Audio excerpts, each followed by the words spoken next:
జై హింద్ అందరికీ. Welcome back to soldier life. నేను చేసినటువంటి లాస్ట్ వీడియోలో 12th క్లాస్ క్వాలిఫికేషన్తో ఇండియన్ నేవీలో కోస్ట్ గార్డ్ గురించి గ్రూప్ సి పోస్టులకు అయితే నోటిఫికేషన్ విడుదల చేయడం జరిగింది. దాని గురించి నేను ఆల్రెడీ వీడియో చేశాను. సో దానికి నాకు చాలామంది కామెంట్ రూపంలో అడగడం జరిగింది, అలాగే పర్సనల్గా మెసేజ్ చేసి అడగడం జరిగింది. అన్న, ఈ యొక్క అప్లికేషన్ ఎలా ఫిల్ చేయాలి, అలాగే ఎవరికి పోస్ట్లో చేయాలి, ఈ అప్లికేషన్ ఫామ్ ఎలా ఫిల్ చేయాలి అన్న కొంచెం దాని గురించి కొంచెం క్లారిటీ ఇవ్వండి అన్న, ఒక వీడియో చేయండి అనేసి అయితే నాకు చాలామంది చెప్పారు. సో ప్రతి ఒక్కరు కూడా నాకు మెసేజ్ చేస్తున్నారు. సో అందరు కూడా రిప్లై ఇవ్వాలంటే నాకు ఇంత టైం లేకపోతుంది. సో నేను కూడా చాలామందికి రిప్లై ఇవ్వలేకపోయాను. సో దాని గురించి ఒక వీడియో క్లారిటీగా చేసేద్దాం అనే దాని గురించి అయితే నేను వీడియో చేస్తున్నాను. సో ఈ వీడియోని స్కిప్ చేయకుండా ఎండ్ వరకు చూసే ప్రయత్నం అయితే చేయండి. అలాగైతేనే మీకు ఈ వీడియో అర్థమవుతుంది, ఎలా అప్లికేషన్ ప్రాసెస్ అనేది అర్థమవుతుంది. అలాగే ఇంతవరకు మన ఛానల్కి ఎవరైతే కొత్తగా వచ్చారో సబ్స్క్రైబ్ చేసి పక్కనున్న బెల్ ఐకాన్ ఎదుగుతుందో ఆల్ క్లిక్ చేసుకొని పెట్టుకోండి. చాలా మంది వీడియోస్ చూస్తున్నారు, లైక్ చేస్తున్నారు, కామెంట్లు చేస్తున్నారు, బట్ మన ఇన్స్టాగ్రామ్ ఐడిలో ఫాలో అవ్వడం లేదు, అలాగే మన యూట్యూబ్ ఛానల్లో సబ్స్క్రైబ్ మాత్రం కొట్టడం లేదు. సో మీ యొక్క సబ్స్క్రైబ్ అనేది నాకు కొంచెం ఎంకరేజ్ వస్తుంది. అంటే మీకోసం నేను ఇంత టైం స్పెండ్ చేసి చేస్తున్నానంటే అది మీ ద్వారా, మీకోసమే. నాకు ఎటువంటి ఉపయోగం లేదు దీనివల్ల. ఓకే, నాకు కొంచెం ఇన్ఫర్మేషన్ ఇవ్వడం నాకు చాలా మంచిగా అనిపిస్తుంది. నాకు ఎందుకు ఇలాంటి మిడిల్ క్లాస్ వాళ్ళకి తెలియదు. చాలా మంది ఉంటారు, యూనిఫామ్ లవర్స్ ఉంటారు, యూనిఫామ్ అంటే పిచ్చి అన్న వాళ్ళు ఉంటారు నాలాగా. సో యూనిఫామ్ లవర్స్కి చెప్తున్నాను, ఎవరైతే ఉన్నారో వాళ్ళందరూ కూడా మన ఛానల్ని సబ్స్క్రైబ్ చేసి పెట్టుకోండి, ఇలాంటి అప్డేట్స్ కూడా పొందండి. సో ఇంకేం మరి టాపిక్లోకి అయితే తెలియదు ఎలా అప్లై చేయాలనేది. అయితే నేను చెప్పినది అయితే అప్లికేషన్ ఫామ్ ఉందో అవన్నీ కూడా క్యాపిటల్ లెటర్స్లో నింపాలనేది ఒకటి గుర్తుపెట్టుకోండి. క్యాపిటల్ లెటర్స్, అలాగే 10th మెమోలో యాజ్ ఇట్ ఈజ్ మీ యొక్క నేమ్ కానీ, ఫాదర్ నేమ్ కానీ, మదర్ నేమ్ కానీ, అడ్రస్ కానీ ఏ విధంగా ఉంటే అదే నింపాలి.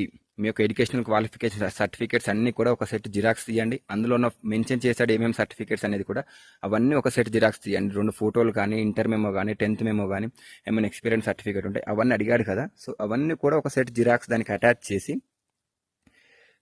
అలాగే పోస్ట్ దగ్గరికి వెళ్ళి నేను ఇలా పోస్ట్ అనుకుంటున్నానని చెప్తే అతను మీకు ఒక ఫామ్ ఇస్తాడు. అదే ఫామ్ ఫిల్అప్ చేయండి. 2 అడ్రస్ ఉంటుంది, ఫ్రమ్ అడ్రస్ ఉంటుంది. ఫ్రమ్ అడ్రస్ నుంచి ఫ్రమ్ అడ్రస్ అంటే మనది, 2 అడ్రస్ అంటే వాళ్ళది. ఏదైతే ఉందో అది స్క్రీన్ మీద కూడా ప్లే చేస్తాను, సరే చూడండి. ఏదైతే 3 పేజీలు ఉన్నాయో ఆ 3 పేజీలు మాత్రమే ప్రింట్ తీసుకోండి. నేను ఆల్రెడీ వీడియోలో ఎక్స్ప్లెయిన్ చేస్తుంటాను. ఆ 3 పేజీలు ప్రింట్ తీసుకొని ఓన్లీ అవే ఫిల్అప్ చేయాల్సి ఉంటుంది. అవే ఫిల్అప్ చేసి దానికి మన సర్టిఫికేట్స్ అన్ని కూడా జిరాక్స్ మాత్రమే పంపించండి. ఒకటి గుర్తుపెట్టుకుని, ఒరిజినల్ ఎవరు కూడా పంపించొద్దు. సో జిరాక్స్లు అన్ని కూడా దానికి అటాచ్ చేసి పోస్టుల ద్వారా పంపించాల్సి ఉంటుంది. మీ యొక్క మొబైల్లో క్రోమ్ ఓపెన్ చేసి ఇండియన్ కోస్ట్ గార్డ్ .gov.in అని సెర్చ్ చేయగానే మీకు ఇంటర్ఫేస్ అయితే ఈ విధంగా రావడం జరుగుతుందండి.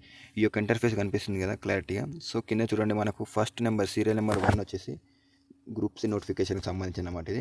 సో ఏదైతే కనిపిస్తుందో ఇక్కడ recruitment of group C civilian personnel ICG Indian coast guard అనేసి ఇది క్లిక్ చేయగానే మీకు నోటిఫికేషన్ సంబంధించిన ఫుల్ డీటెయిల్స్, అలాగే అప్లికేషన్ ఫామ్ అన్నీ కూడా ఇందులోనే ఉంటాయండి. మనకి చూడండి, Indian coast guard directorate of recruitment అనేసి మనకి క్లియర్గా ఇవ్వడం జరిగింది. Sector 62 Noida UP. సో మనకి లాస్ట్ డేట్ వచ్చేసి మనకు చాలామంది అడుగుతున్నారు 20 జాన్ అండి. 20 జనవరి 2026 వరకు అయితే దీని యొక్క లాస్ట్ డేటు. అప్పటి వరకు అయితే మీ యొక్క ఈ అప్లికేషన్ ఫామ్ అనేది పంపవచ్చు. పోస్ట్ విషయానికి వచ్చేసరికి అయితే మెకానిక్ ఫిట్టర్ ఉన్నాయి, అలాగే ఎంటీఎస్ ఉన్నాయి, ప్యూన్, అలాగే ఎంటీఎస్ స్వీపర్ కూడా ఉన్నాయి. మెకానిక్ ఫిట్టర్కి వచ్చేసి ఐటీఐ కావాలండి. అలాగే ఎంటీఎస్కి వచ్చేసి 10th పాస్ సరిపోతుంది. అలాగే ఎంటీఎస్ స్వీపర్కి వచ్చేసి కూడా 10th పాస్ అయితే సరిపోతుంది. ఎటువంటి ఎక్స్పీరియన్స్ అవసరం లేదు. చాలామంది అడుగుతున్నారు సైట్ ఓపెన్ అవ్వట్లేదు. మరి నా దాంట్లో ఎందుకు ఓపెన్ అవుతుందో నాకైతే ఎటు అర్థం కావట్లేదు. మరి సరే క్రోమ్లోకి వెళ్ళి మళ్ళీ ఒకసారి సెర్చ్ చేసి చూడండి. ఇండియన్ కోస్ట్ గార్డ్ .gov.in అని సెర్చ్ చేయగానే మీకైతే ఫామ్ అయితే వస్తుంది ఆటోమేటిక్, అప్లికేషన్ ఫామ్ ఇట్లా. సో మీరు వచ్చేసి మన యొక్క అప్లికేషన్ ఫామ్ అనేది అనెక్సర్ 1 ఏదైతే 8th పేజ్ ఉన్నదో అది ఓపెన్ చేయండి. అది ఓపెన్ చేయగానే మీకైతే ఈ విధంగా అయితే రావడం జరుగుతుంది. సో ఇందులో వచ్చేసి ఫస్ట్ మీ యొక్క ఫోటో దీనికి అటాచ్ చేయండి.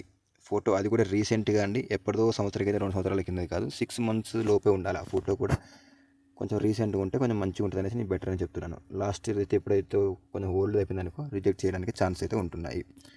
మనకు క్లారిటీ మెన్షన్ చేశాడు, application for civilian post for the vacancy of year of 2025.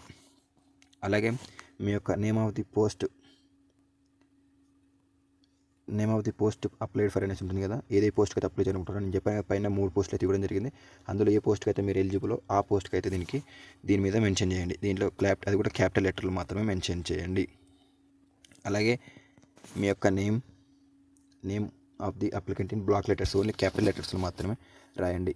అలాగే డేట్ ఆఫ్ బర్త్, మీ యొక్క father name, permanent address, correspondent, temporary నార్మల్గా మీరు ఎక్కడైతే ఉంటారో అక్కడ అడ్రస్ రాయండి. అలాగే ఆధార్ నెంబర్, ఎడ్యుకేషనల్ డీటెయిల్స్ ఇవన్నీ కూడా ఫిల్ చేయండి. ఇవన్నీ కూడా ఏదైతే 10th మెమోలో ఎలా ఉన్నాయో అలానే ఫిల్ చేయండి. మళ్ళీ చెప్తున్నాను, 10th మెమోలో ఎలా ఉన్నాయో అలానే ఓన్లీ క్యాపిటల్ లెటర్స్లో మాత్రమే ఫిల్ చేయండి. ఇది ఒకటి గుర్తుపెట్టుకోండి. ఆధార్ నెంబర్స్, అలాగే ఎడ్యుకేషనల్ డీటెయిల్స్. మీకు ఎడ్యుకేషనల్ డీటెయిల్స్ వచ్చేసి 10th అయితే 10th రాసి పెట్టండి, ఇంటర్ అయితే ఇంటర్ ఉంటే ఇంటర్ రాసి పెట్టండి, డిగ్రీ ఉంటే డిగ్రీ రాసి పెట్టండి. అది మీ ఇష్టం. ఇది ఒక 10th క్వాలిఫికేషన్తోనే కాబట్టి. ఇంకొకటి ఇంటర్తో ఐటీఐతో కూడా ఉంది కదా, సో దాని మీద కూడా అప్లై చేసుకుంటే 2 రాస్తే రాయొచ్చు. డిగ్రీ అనేది అది మీ ఇష్టం, అది పెడితే పెట్టండి, లేకపోతే లేదు, అది మీ ఇష్టం, మీ మీద డిపెండ్ ఉంటుంది. ఇయర్స్ ఆఫ్ ఎక్స్పీరియన్స్ అంటే మనకి ఎటువంటి ఎక్స్పీరియన్స్ ఉంటే ఎక్స్పీరియన్స్ అని పెట్టండి, ఎస్ అని పెట్టండి, లేదంటే నో అయితే నో అని పెట్టండి. జెండర్ వచ్చేసి జెండర్ రాయండి, జెండర్. అలాగే కేటగిరీ వచ్చేసి మీ యొక్క కేటగిరీ.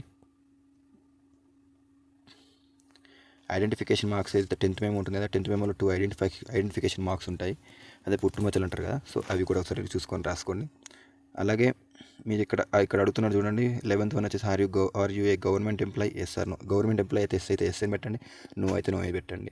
ఎస్ అయితే ఏది మీరు డ్యూటీ చేసేళ్ళు, అంటే మీ యొక్క డ్యూటీ ఏంటి, అలాగే ఇక్కడ central by state, public sector, undertaking ఎక్కడైతే చేస్తున్నారో అవన్నీ సెంట్రల్ ఆ స్టేట్ అనేది కూడా ఇవన్నీ సరే ఎంటర్ చేయండి. ఒకవేళ మీరు ఎంప్లాయీ అయితే మాత్రమే, నో అయితే నో పెట్టండి, నో ప్రాబ్లం. అలాగే ఇక్కడ ఇది కనిపిస్తుంది కదా మనకు 12th main very very important అండి ఇది, ఈ 12th అయితే. సో ఫస్ట్ వచ్చేసి మీ యొక్క మెట్రికులేషన్ 10th సర్టిఫికేట్ ఉంటుంది, date of issue of certificate. దీనికి డేట్ ఏదైతే ఎప్పుడైతే ఇష్యూ అయి ఉందో ఆ డేట్ మాత్రం ఇందులో మెన్షన్ చేయాల్సి ఉంటుంది. ఇవన్నీ మెన్షన్ చేస్తారు కదా, ఇంటర్మీడియట్ మార్క్ షీట్ కూడా, సో దాని కూడా డేట్ ఒకసారి ఎంటర్ చేయండి. అలాగే ఐటీఐ ఉంటే ఐటీఐ డేట్ ఎంటర్ చేయండి, డిప్లొమా మార్క్ షీట్ ఉంటే డిప్లొమా ఎంటర్ చేయండి.